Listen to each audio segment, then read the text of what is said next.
Hello student, welcome back to this channel. मैं हूं संदीप गुप्ता और आज हम इलेक्ट्रोस्टैटिक्स में एक नया टॉपिक स्टार्ट करेंगे।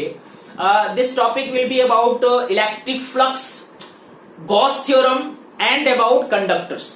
ठीक है, अभी तक हमने इलेक्ट्रिक चार्ज एंड फील्ड में कूलम्स लॉ पढ़ा, उसके एप्लीकेशन, इलेक्ट्रिक फील्ड इंटेंसिटी निकालना सीखा, due to a rod, due to a ring, due to a dipole. ठीक है, इसके बाद अब ये जो अगला सेगमेंट है ये बहुत ही इंपॉर्टेंट, बहुत ही कंसेप्चुअल और बहुत ही इंटरेस्टिंग सेगमेंट है, जिसमें हम इलेक्ट्रिक फ्लक्स, गॉस थ्योरम के एप्लीकेशन पढ़ेंगे और उसके बाद हम अबाउट कंडक्टर्स भी पढ़ेंगे, जो कि बहुत ही इंपॉर्टेंट टॉपिक है। अगर आप किसी एग्जामिनेशन का प्रीवियस ईयर का क्वेश्चन देखें, जेईई नीट का, तो इस टॉपिक पे बहुत सारे क्वेश्चंस आते हैं। ठीक है, आपको बुक में इसके डेरिवेशंस अलग अलग तरीके से मिलेंगे। मेरी कोशिश रहेगी कि मैं आपको इसका थोड़ा फील कराऊं। ठीक है, जितना आप इसको फील करेंगे, जितना आप इसको इमेजिन करेंगे, आपको उतना ही आसानी से समझने में आसानी होगी।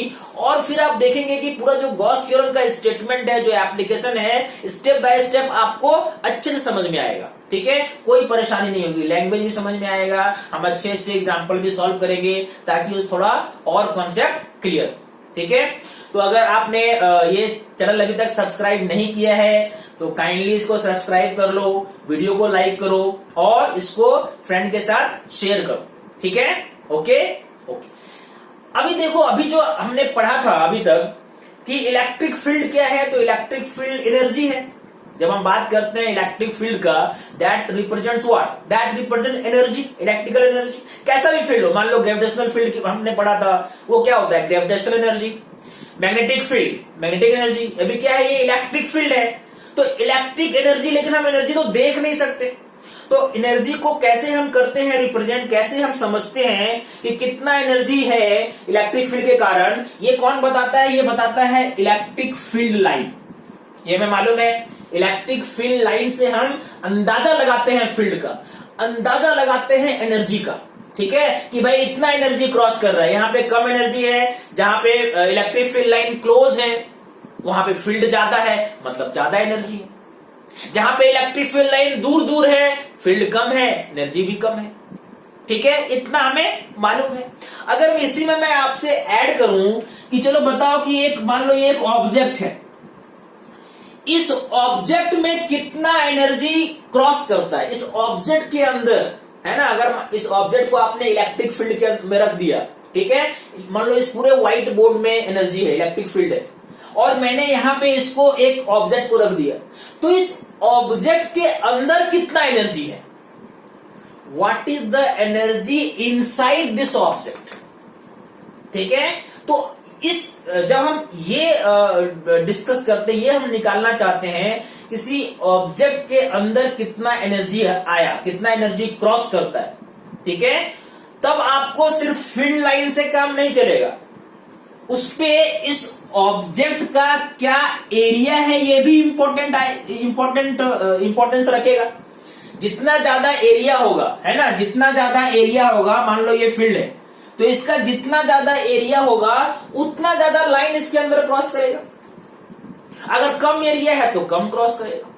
यानी किसी ऑब्जेक्ट के अंदर, ठीक है, किसी सरफेस के अंदर कितना एनर्जी एंटर करता है, कितना एनर्जी क्रॉस करता है, ये जब निकालना हो तो आपको दो चीज इंपॉर्टेंट है यहां पे। कितना फील्ड लाइन क्रॉस करता है, ठीक है, इलेक्ट्रिक फील्ड कितना है, और कितना उस सरफेस का, उस ऑब्जेक्ट का एरिया है। समझ में आई बात? तो जब इन दोनों चीजों को, और भी इसमें एक दो चीजें और आएंगी, अभी मैं आपको बस उसका एक फील ला रहा हूं। यानी किसी सरफेस के अंदर कितना एनर्जी गया, ये जब निकालना हो तो एक नया मापदंड चाहिए, एक नया क्राइटेरिया चाहिए, एक नया क्वांटिटी चाहिए, जो आपको ये बता दे कि उसके अंदर कितना एनर्जी क्रॉस करता है। एनर्जी का मतलब क्या? एनर्जी का मतलब एनर्जी को कैसे हम इमेजिन करते हैं? इलेक्ट्रिक फील्ड लाइन से। तो किसी ऑब्जेक्ट के अंदर, किसी सरफेस के अंदर कितना एनर्जी क्रॉस करता है, ये जानने के लिए हम क्या निकालेंगे? हम निकालेंगे total number of electric field lines, electric field lines, electric field lines crossing the surface. अब वो सरफेस कैसा होना चाहिए अभी उस पे हम बाद में आएंगे। पहले मान लो उसके अंदर कितना एनर्जी, कितना इलेक्ट्रिक फील्ड लाइन क्रॉस करता है। तो जब इसके बारे में, इस फिजिकल क्वांटिटी का जब आप कोई नाम देते हैं तो एक्चुअल में इसी का नाम क्या है, इलेक्ट्रिक फ्लक्स। यानी इलेक्ट्रिक फ्लक्स कुछ नहीं है, ये बस ये बताता है किसी सरफेस के अंदर, किसी ऑब्जेक्ट के अंदर कितना एनर्जी गया। हालांकि एनर्जी के इक्वल नहीं है, ऐसा मत समझना कि flux is equal to energy, लेकिन फिर भी फ्लक्स एनर्जी के बारे में एक आइडिया देता है। अगर ज्यादा लाइन अंदर क्रॉस करता है मतलब एनर्जी उसके अंदर ज्यादा है, अगर कम लाइन क्रॉस करता है तो एनर्जी क्या है, कम। ठीक है, तो ये इलेक्ट्रिक फ्लक्स जब हम करेंगे, भी हम आगे पढ़ेंगे, तो बेसिकली हम ये देखेंगे किसी सरफेस में कितना एनर्जी क्रॉस करता है, कितना एनर्जी उसके अंदर रहता है। ठीक है, ओके। तो इसके पहले कि हम इस इलेक्ट्रिक फ्लक्स के कॉन्सेप्ट पे स्टार्ट करें और इसका डेरिवेशन निकालना शुरू करें, मैं सबसे पहले मैं आपको यहाँ पे ये जो कॉन्सेप्ट है एरिया का, ये एक बार रिवाइज कराता हूं। देखो, क्योंकि एरिया पे डिपेंड करेगा, जिसका एरिया ज्यादा है, जिसका एरिया ज्यादा होगा उसमें लाइन ज्यादा क्रॉस करेगा, एरिया कम होगा तो लाइन कम क्रॉस करेगा। एरिया का डायरेक्शन क्या है उस पर भी डिपेंड करेगा, लाइन क्रॉस करेगा या नहीं करेगा। ठीक है, समझ। मान लो कि एक सरफेस जो है आपने ऐसे रख दिया तो लाइन देखो ऐसे क्रॉस करता है, लेकिन सरफेस ऐसे रखा हुआ है तो लाइन सीधा निकल जाएगा, इस पे क्रॉस नहीं करेगा। तो एक सरफेस को कैसे रखा है आपने उस पर भी डिपेंड करेगा। ठीक है, तो सबसे पहले जो कॉन्सेप्ट है हम एरिया का वो एक बार समझ लेते हैं। हालांकि आपको ये आता होगा लेकिन फिर भी चलो एक बार ये रिवाइज कर लेते हैं। एरिया कैसा क्वांटिटी है, स्केलर है या वेक्टर है? एरिया कैसा क्वांटिटी है बताओ? एरिया वेक्टर क्वांटिटी है। Very good. Area is a vector quantity. Vector quantity क्यों है? अभी तक तो हमने इसका जब भी हम सॉल्व करते थे तो निकालते थे क्या, मैग्नीट्यूड निकालते थे, तो डायरेक्शन का जरूरत नहीं पड़ा था आपको, लेकिन अब डायरेक्शन का जरूरत पड़ेगा। ठीक है, तो जब भी आप एरिया निकालेंगे, एरिया कैसा क्वांटिटी होगा, वेक्टर क्वांटिटी होगा। अगर एरिया वेक्टर क्वांटिटी है, ठीक है, तो इसका मैग्नीट्यूड भी होगा और डायरेक्शन भी होगा। मैग्नीट्यूड निकालना सबको आता है, अभी तक हम निकालते आए हैं। डायरेक्शन कैसे निकालेंगे? अगर ये एरिया वेक्टर क्वांटिटी है तो इसका डायरेक्शन कैसे निकालेंगे? तो इसके डायरेक्शन के लिए देखो, एरिया सरफेस दो तरह का हो सकता है। जब हम एरिया निकालते हैं कि सरफेस का, तो सरफेस दो तरह का हो सकता है। ठीक है, कैसा हो सकता है एक बार देखो। सरफेस हो सकता है ओपन हो या तो क्लोज हो। सरफेस या तो ओपन होता है या तो क्लोज होता है। ओपन का मतलब क्या है? ओपन का मतलब एक प्लेन ये स्पेस को डिवाइड नहीं करता है। कहने का मतलब ओपन सरफेस में क्या आएगा, जैसे मान लो एक स्क्वायर, ये क्या है स्क्वायर, या एक सर्कल या एक ट्रायंगल। ठीक है, आपके नोटबुक का कोई एक पेज, ये क्या है, ये ओपन सरफेस है। These are open surfaces. ठीक है, ओपन सरफेसेस। अच्छा, क्लोज सरफेस क्या होता है? क्लोज सरफेस होता है जो स्पेस को दो पार्ट में डिवाइड करता है। एक होता है इनसाइड और एक होता है आउटसाइड, है ना। जैसे इसमें कुछ भी इनसाइड नहीं है, लेकिन मान लो अगर मैंने बोला कि ये स्फीयर है, क्या है स्फीयर, तो स्फीयर के अंदर भी एक पॉइंट होगा, एक पॉइंट बाहर भी होगा। यानी स्पेस यहां दो पार्ट में हो गया, inside the sphere, outside the sphere. तो इसको बोलेंगे क्लोज सरफेस। अगर मान लो, अगर मैंने आपको बोला एक क्यूब ले लो, ठीक है, ये क्यूब हो गया मान लो, ये भी कैसा है, ये भी आपका एक क्लोज सरफेस है। एक इनसाइड है, एक आउटसाइड है। सिलेंडर, तो ऐसे जो सरफेस हैं दे आर क्लोज सरफेस। दोनों में एरिया वेक्टर जब हम निकालते हैं, ठीक है, तो एरिया वेक्टर दोनों में निकालने का अलग अलग तरीका है। क्या डिफरेंस है एक ओपन सरफेस में और एक क्लोज सरफेस में, वो देखो। ठीक, ओके, देखो, अगर मैंने आपको बताया जब आप ओपन सरफेस है या क्लोज सरफेस है, दोनों में हम एरिया वेक्टर कैसे निकालेंगे, दोनों का अलग अलग तरीका है। अगर मान लो सरफेस ओपन है, ओपन का मतलब एक सिंपल पेज मान लो, एक स्क्वायर, एक रेक्टेंगल, है ना, एक सर्कल, तो उसमें the direction of area vector, for a open surface the direction of area vector is along normal to the surface, है ना, सरफेस के नॉर्मल टू द सरफेस। और यहां पे आपके पास ऑप्शन है नॉर्मल या तो बाहर की ओर लो या तो अंदर की ओर लो, आउटवर्ड और इनवर्ड, है ना। मान लो अगर ये सरफेस है तो इसका एरिया किधर होगा, इसका एरिया या तो ऊपर ले सकते हैं या तो नीचे ले सकते हैं। लेकिन किसी एक क्वेश्चन में अगर मान लो आपने ऊपर ले लिया है एरिया, तो पूरे क्वेश्चन में उसी को ऊपर ही लोगे, ऐसा नहीं कि उसमें फिर आगे जाके आप चेंज करोगे। किसी एक प्रॉब्लम में अगर आपने आउटवर्ड नॉर्मल को ले लिया एरिया, तो उसी से सारा क्वेश्चन, कंप्लीट क्वेश्चन को सॉल्व करना, ये याद रखना। या तो अगर आपने इनवर्ड नीचे ले लिया तो पूरे क्वेश्चन में एरिया का डायरेक्शन ये इनवर्ड नीचे ही होना चाहिए, ठीक है। किसके लिए मैं बोल रहा हूं, ओपन सरफेस के लिए, ठीक है। तो ओपन सरफेस के लिए आउटवर्ड नॉर्मल या इनवर्ड नॉर्मल, दोनों में कोई भी आप ले सकते हैं, है ना। तो मान लो कि अगर मैंने कुछ एग्जांपल लिया है, ये मान लो एक्स वाई जेड एक्सिस है, ये एक मान लो एक सर्कल है, एक रिंग है मान लो, है ना, जिसको मैंने ये एक्स वाई प्लेन में रखा है, ठीक है। तो इसका एरिया कितना होगा, एरिया आपको मालूम है, इसका जब आप एरिया निकालेंगे तो कितना हो जाएगा, पाई आर स्क्वायर मैग्नीट्यूड, और चूंकि वेक्टर क्वांटिटी है तो डायरेक्शन। तो ये चूंकि एक्स वाई प्लेन है तो इस पे परपेंडिकुलर कौन सा होगा, जेड एक्सिस। तो जेड आप बाहर की तरफ भी ले सकते हैं या अंदर की तरफ भी ले सकते हैं, मतलब ये के कैप भी हो सकता है या माइनस पाई आर स्क्वायर के कैप, मतलब प्लस के भी ले सकते हैं या माइनस के भी ले सकते हैं, दोनों में कुछ भी आप इसका एरिया ले सकते हैं। अगर मान लो ये डिस्क कुछ ऐसा है, ठीक है, ये कौन सा प्लेन है, ये एक्स जेड प्लेन है। तो एक्स जेड प्लेन में अगर आपने ऐसे रखा है तो एरिया या तो ऊपर ले सकते हैं या तो एरिया नीचे ले सकते हैं। मतलब इसी को अगर आपने ऐसे रखा है तो इस कंडीशन में एरिया वेक्टर क्या हो जाएगा, या तो pi R square J cap plus में या तो minus pi R square J cap, दोनों में हम कोई भी ले सकते हैं, ठीक है। मान लो एक स्क्वायर है, ठीक है, ये स्क्वायर है, इसको मैं लिखता हूं ए बी सी डी।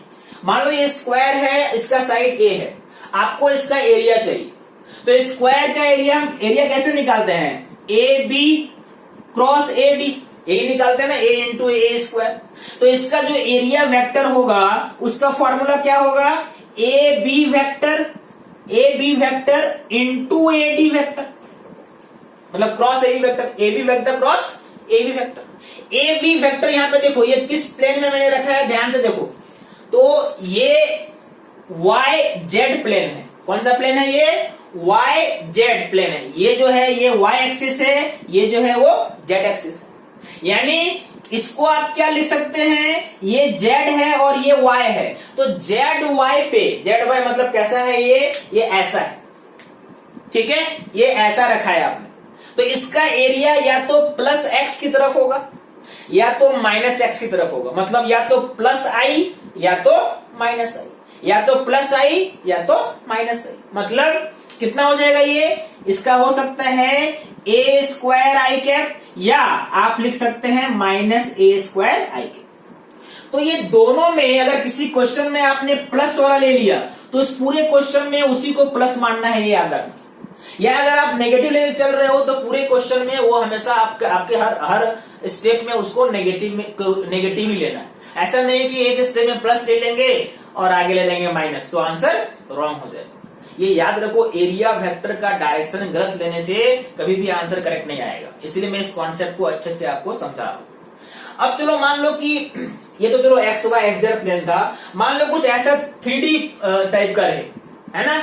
अब यहाँ पे एक स्क्वायर है, ऐसा है, ठीक है, इसका आपको ये एंगल 45 दिया है, इसका आपको एरिया निकालना है, ठीक है। इसका एरिया कैसे निकालेंगे, तो मान लो कि आपने इसको माना ये ए है, ये बी है, ये सी है और ये डी। तो आपको मालूम है एरिया वेक्टर का फॉर्मूला क्या हो जाएगा, A B vector cross A B vector cross A D vector. तो बस ए बी वेक्टर को लिख लेते हैं और ए डी वेक्टर को लिख लेते हैं, ठीक है। ये तो आपका ओरिजिन है 0 0 0। ये कितना हो जाएगा, डी का कोऑर्डिनेट बताओ।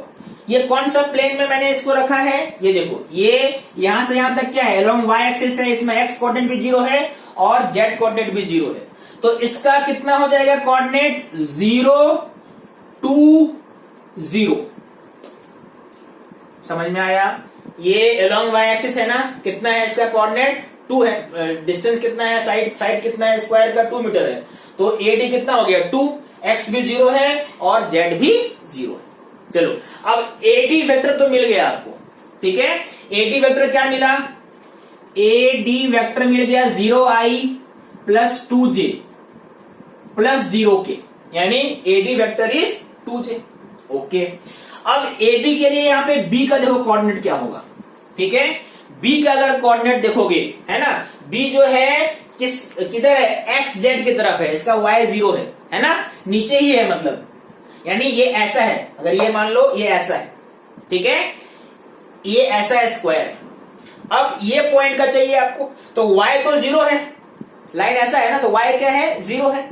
तो कौन सा कोऑर्डिनेट आएगा, एक आएगा x कोऑर्डिनेट और एक आएगा z कोऑर्डिनेट, करेक्ट है। ओके, x कोऑर्डिनेट कितना हो जाएगा, ये देखो, ये है 2, तो ये वाला लाइन कितना हो गया बताओ, ये लाइन कितना हो गया, ये लाइन हो जाएगा 2 cos 45। 2 cos 45 मतलब कितना, बोलो, 2 cos 45 मतलब 2 इंटू 1/√2, √2, यानी इसका x कोऑर्डिनेट हो गया √2, y कोऑर्डिनेट 0 और z कोऑर्डिनेट भी √2। देखो, क्योंकि ये लाइन, ये x कोऑर्डिनेट है और ये क्या है, z कोऑर्डिनेट। तो ये cos 45 sin 45 दोनों इक्वल होता है, तो इसका कितना कोऑर्डिनेट हो गया, √2 0 √2। यानी अगर आप ए बी वेक्टर निकालोगे तो ये क्या हो जाएगा, √2i, y कोऑर्डिनेट 0 है, प्लस √2k। अब आप निकाल सकते हो एरिया वेक्टर। एरिया वेक्टर मैंने अभी आपको क्या बताया, A B vector cross AD vector. A B क्या है, ए बी है √2i प्लस √2k क्रॉस, ये क्या है, 2j। इतना ही है ना। i क्रॉस j क्या होता है, k, तो i क्रॉस j के मतलब ये कितना हो गया, 2√2k। Okay, plus k cross j क्या होता है, -i, मतलब -2√2i। This is area vector.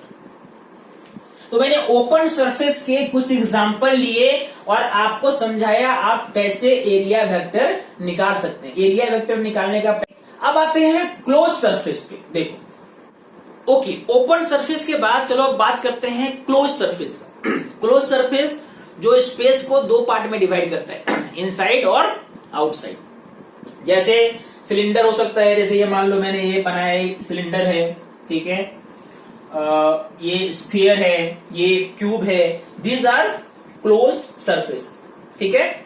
तो क्लोज सरफेस में, for a close surface the direction of area vector is taken along outward normal.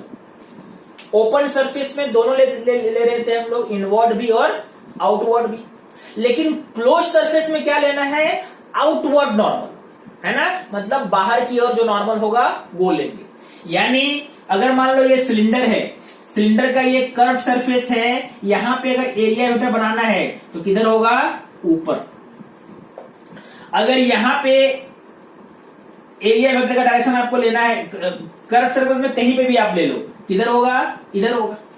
इस वाले बेस पे अगर आपको चाहिए तो बेस पे आउटवर्ड नॉर्मल, मतलब अंदर नहीं जाना है, बाहर की ओर, मतलब यहां पे हो जाएगा एरिया वेक्टर।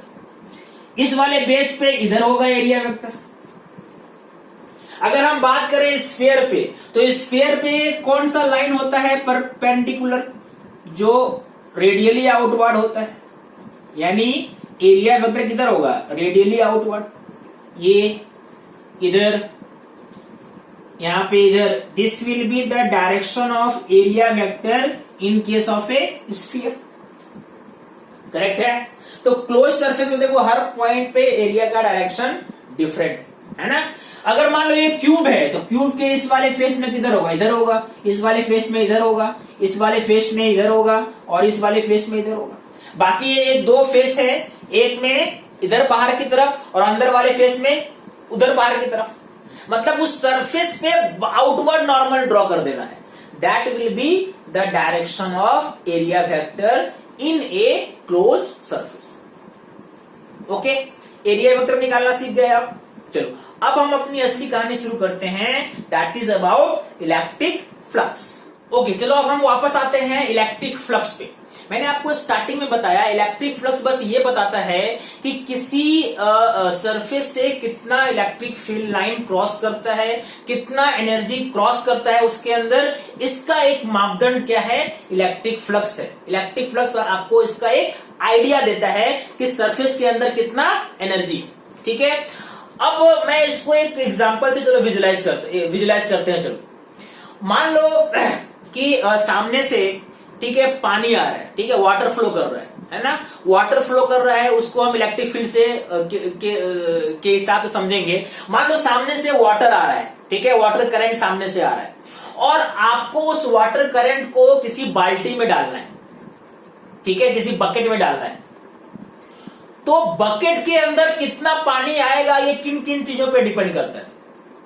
बकेट के अंदर पानी कितना आएगा, एक तो डिपेंड करता है कितना पानी आ रहा है, ठीक है, जितना ज्यादा पानी आ रहा है उतना ज्यादा बकेट में आ सकता है पानी, है ना।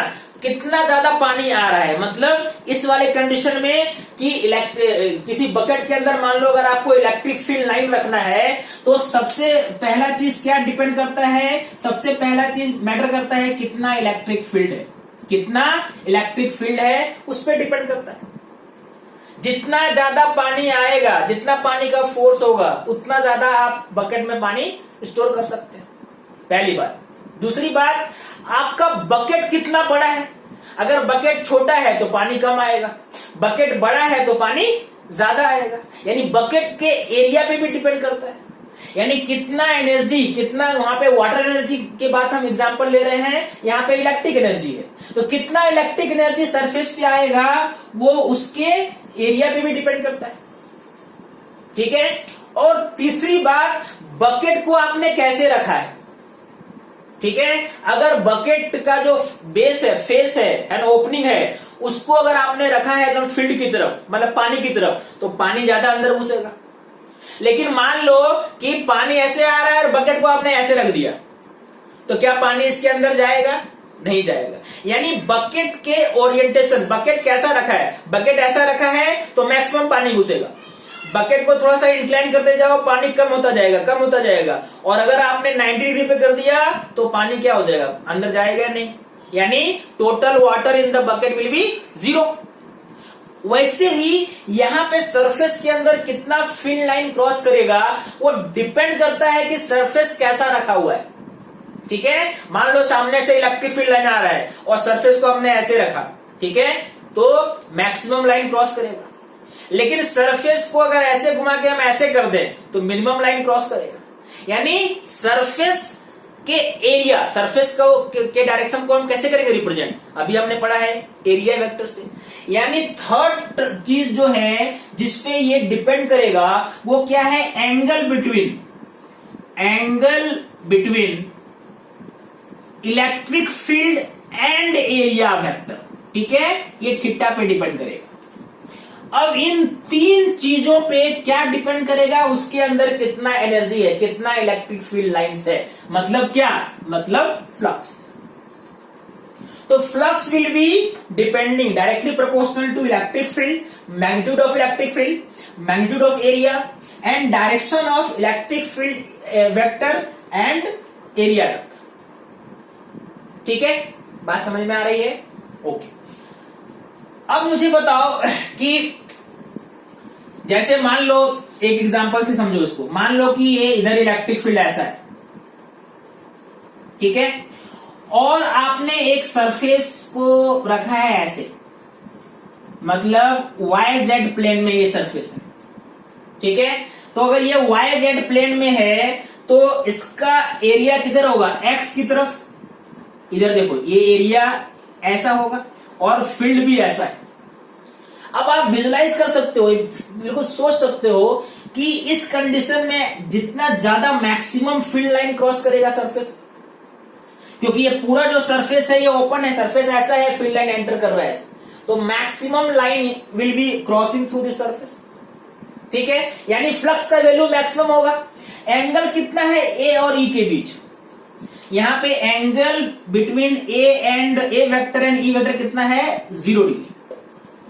तो 0 डिग्री पे फ्लक्स मैक्सिमम आ गया। अगर 0 पे मैक्सिमम आ रहा है, इसका मतलब कौन सा रेशियो लेना चाहिए, साइन या कॉस? किसका वैल्यू 0 पे मैक्सिमम होता है, कॉस का होता है ना। यानी जब आप इसको एक्चुअल फॉर्मूला इसका लिखेंगे तो एक्चुअल फॉर्मूला इसका क्या आएगा, flux is electric flux is equal to E A cos theta, क्योंकि थीटा जब 0 डिग्री है उस कंडीशन में फ्लक्स क्या है, मैक्सिमम है। अगर वेक्टर फॉर्म में लिखें तो वेक्टर फॉर्म में अगर इसको लिखेंगे प्रोडक्ट के फॉर्म में, तो ये क्या हो जाएगा, ई डॉट ए। ठीक है, यानी scalar product of electric field vector and area vector, scalar product of electric field vector and area vector. समझ में आई बात। अब आप बोलोगे, एक पूछ सकते हो कि स्केलर प्रोडक्ट ही क्यों है। मैं इसको एक एग्जांपल, मैंने तो अभी आपको मैथमेटिकली समझाया, अब इसको थोड़ा फील भी करते हैं कि मैंने क्यों लिखा इलेक्ट्रिक फ्लक्स को स्केलर।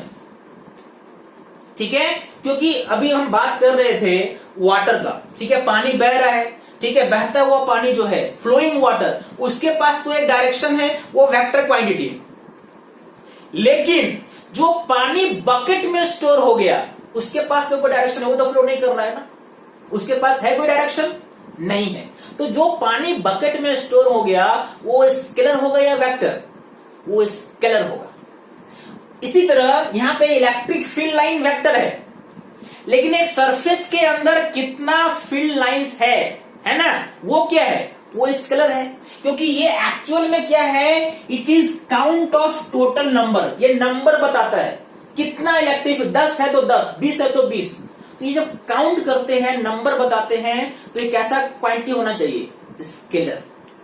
इसीलिए मैंने इलेक्ट्रिक फ्लक्स को क्या लिखा, E dot A, E A cos theta. ठीक है, अगर इसी वाले में, इसी डायग्राम में मान लो कि आपने ऐसा एक फील्ड, इस तरह से एक फील्ड ऐसे बनाया, ठीक है, और इस तरह से एक सरफेस लिया और फील्ड मान लो ऐसा है। ठीक है, दिस इज द फील्ड, ऐसा फील्ड है, ये ई है, और एरिया किधर होगा, अलोंग एक्स एक्सिस, ये ए है। तो इन दोनों के बीच का ये एंगल थीटा है जो मैंने यहां पे इस फॉर्मूला में यूज किया, flux equal to E A cos theta. Theta is the direction of area vector, theta is the angle between direction of area vector and direction of electric field vector. इसी को हम कहते हैं actual में electric flux.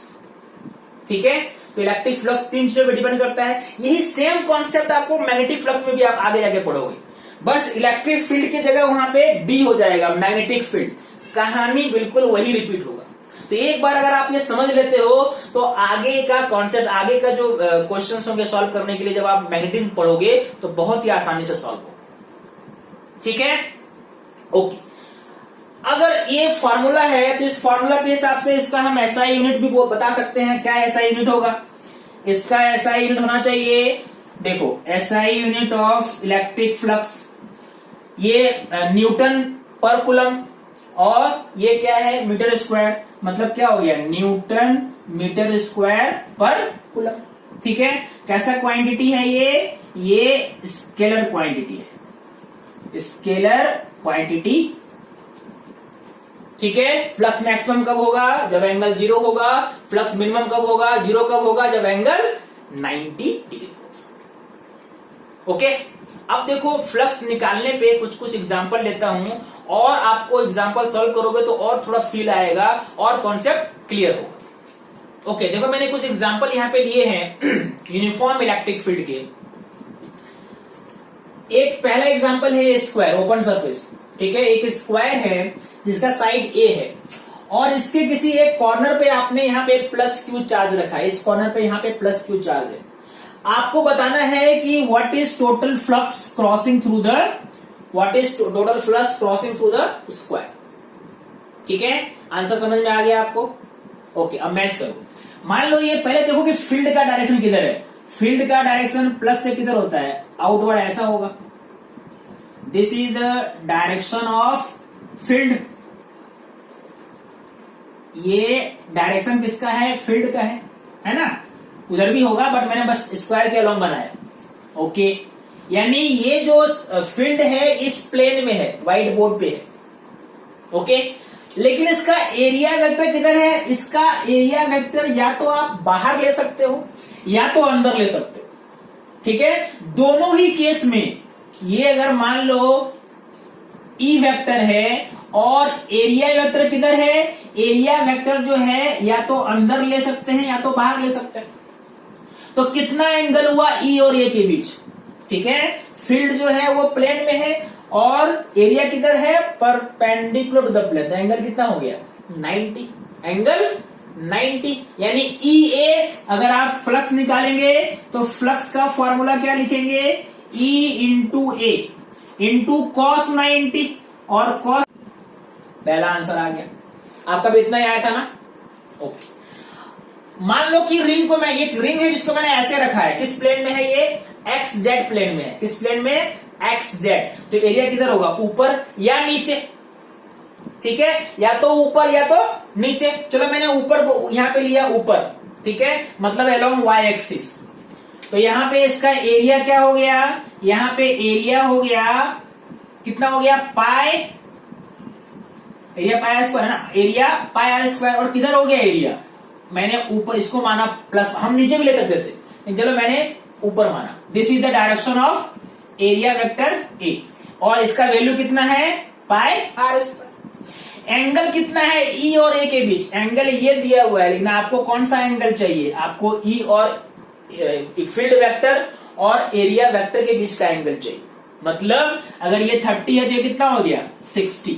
तो answer क्या आएगा flux का, जल्दी से बताओ, E into pi R square into cos 60। मतलब आंसर क्या हो गया, E into pi R square by 2।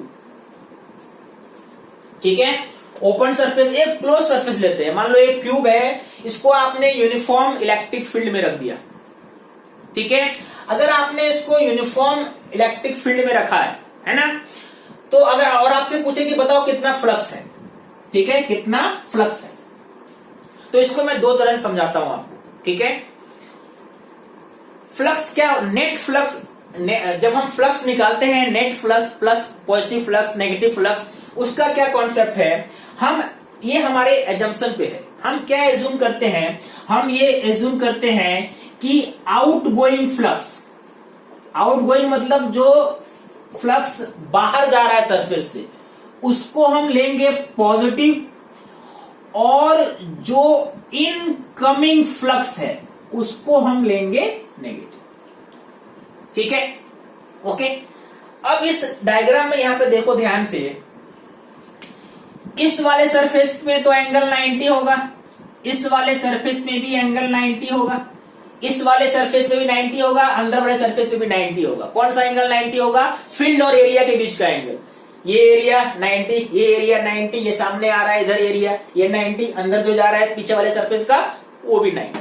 तो बस दो ही सरफेस बचा, कौन कौन, एक ये सरफेस जिसका एरिया वेक्टर इधर है, और एक ये सरफेस जिसका एरिया वेक्टर इधर है।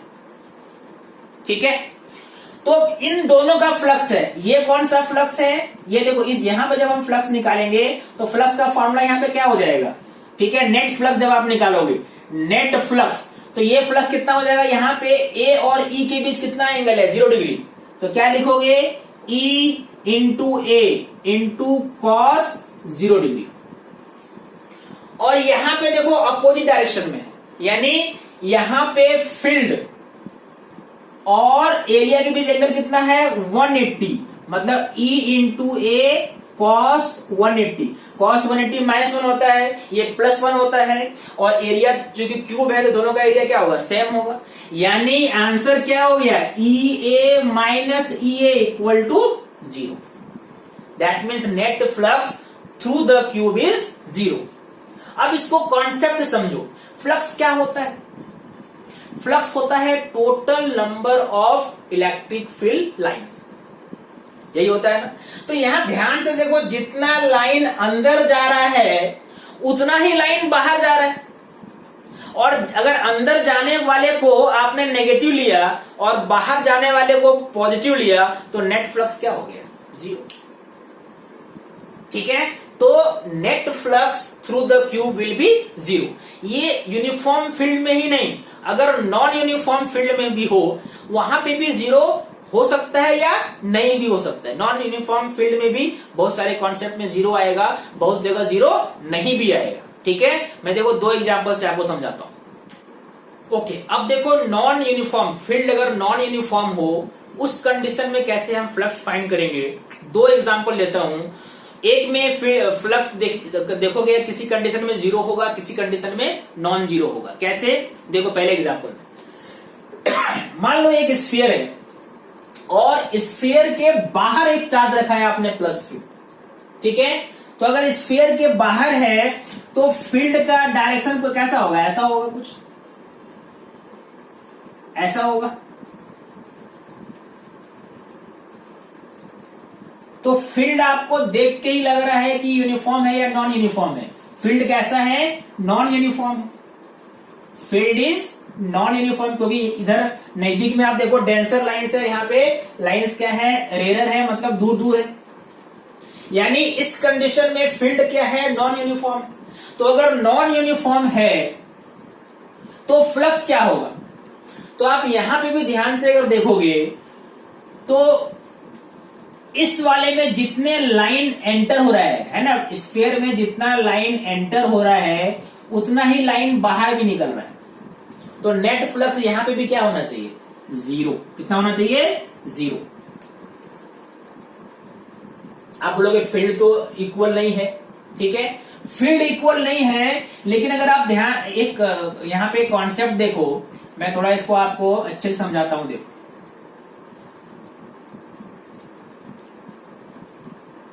मान लो ये इसका सेंटर है। ठीक है, इस वाले पॉइंट पे अगर आप निकालोगे एरिया वेक्टर, इधर एरिया वेक्टर निकलेगा।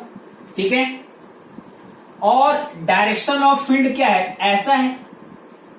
तो देखो ये एंगल जो है ये 90 से ज्यादा हो गया, लेकिन जब आप इस वाले पॉइंट पे यहां पे जब एरिया वेक्टर निकालोगे तो ये एरिया वेक्टर ऐसा होगा और ये फील्ड है, मतलब ये एंगल 90 से कम हो गया। मतलब यहां पे फ्लक्स क्या होगा, नेगेटिव, और बाहर जाने टाइम क्या होगा, पॉजिटिव। तो ये नेगेटिव पॉजिटिव आपस में कैंसिल हो सकता है कि नहीं, बिल्कुल होगा। आप अभी पूछोगे कि चलो एरिया मैंने ये इक्वल कर दिया, इक्वल कैसे होगा, यहां फील्ड ज्यादा है उधर फील्ड कम है, तो इधर एरिया भी तो कम है, इधर एरिया कम है, इधर एरिया ज्यादा है। तो जो फील्ड के कारण डिफरेंस आएगा उसको कौन करेगा कंपनसेट, एरिया। यानी फील्ड भी यूनिफॉर्म नहीं है, फील्ड भी नॉन यूनिफॉर्म है और एरिया भी नॉन यूनिफॉर्म है। यानी इस कंडीशन में फ्लक्स क्या आएगा, 0। लेकिन मान लो एरिया यूनिफॉर्म है, जैसे इस ये एग्जांपल देखो, यहां पे इलेक्ट्रिक फील्ड दिया हुआ है E equal to E0 into X, यानी कैसा है, नॉन यूनिफॉर्म वेरिएबल। तो इस वाले कंडीशन में अगर आपको फ्लक्स निकालना है तो यहां पे इधर का इसका जो एरिया है इसका भी एरिया वही है। इसका एरिया इधर कितना है, ये मान लो ए वेक्टर निकालोगे इस तरफ आएगा, और इसका भी वही एरिया का वैल्यू वही है, बस डायरेक्शन डिफरेंट है। तो यहां पे नेट फ्लक्स निकालेगा, ये नॉन 0 होगा, 0 नहीं आएगा इसमें, क्योंकि फील्ड में डिफरेंस है। यहां अलग फील्ड है, वहां अलग फील्ड है, लेकिन एरिया तो सेम है ना। यहां पे क्या था, फील्ड में डिफरेंस था, एरिया में भी डिफरेंस था। जहां फील्ड ज्यादा था वहां एरिया कम था, है कि नहीं। अच्छा, अब तो इसमें कितना निकलेगा बताओ, इसमें इस पॉइंट पे देखो फील्ड किधर है, इधर है। यहां पे मैं लिखता हूं E1 और इधर फील्ड कितना है E2। फील्ड का डायरेक्शन दिया हुआ है अलोंग आई कैप, तो फील्ड मैंने अलोंग आई कैप मतलब अलोंग एक्स एक्सिस ही लिया। तो फ्लक्स कितना हो जाएगा, ये पॉजिटिव होगा क्योंकि 0 डिग्री एंगल है, ये नेगेटिव होगा क्योंकि 180 डिग्री एंगल है। यानी नेट फ्लक्स विल बी कितना, E2 इंटू ए, एंगल कितना, यहां पे एंगल कितना है 0 डिग्री, और यहां पे क्या हो जाएगा प्लस E1A, और यहां कितना एंगल है 180, that means E2 minus E1 into A. अगर मान लो इस डिस्टेंस को आपने मान लो L ले लिया, तो यहां पे फील्ड कितना है, x की जगह में L रखेंगे, और यहां पे कितना डिस्टेंस हो जाएगा a प्लस एल, मतलब E2 की जगह में क्या लिखेंगे E0 x plus L, sorry a plus L, a plus L, और E1 कितना फील्ड है, तो E0 इंटू एक्स, और x कितना है L, मतलब E0 into L into a क्या है a square, area of the face क्या है a स्क्वायर होगा, क्यूब है। यहां पे E0 L कैंसिल हो जाएगा, मतलब आंसर क्या आएगा E0 A cube newton metre square पर coulomb. This is the net flux through the cube. तो नॉन यूनिफॉर्म फील्ड में किसी क्लोज सरफेस में 0 भी आ सकता है और नॉन 0 भी आ सकता है। यहां पे यही जो है, जब नेक्स्ट लेक्चर में आप गॉस थ्योरम पढ़ोगे तो आप देखोगे अगर चार्ज को हम बाहर रखते हैं तो फ्लक्स 0 आता है, यानी अगर चार्ज बाहर है तो उसका फ्लक्स में कोई कंट्रीब्यूशन नहीं होता है, सिर्फ उसी का कंट्रीब्यूशन होगा जो चार्ज स्फीयर के अंदर होगा, क्लोज सरफेस के अंदर होगा।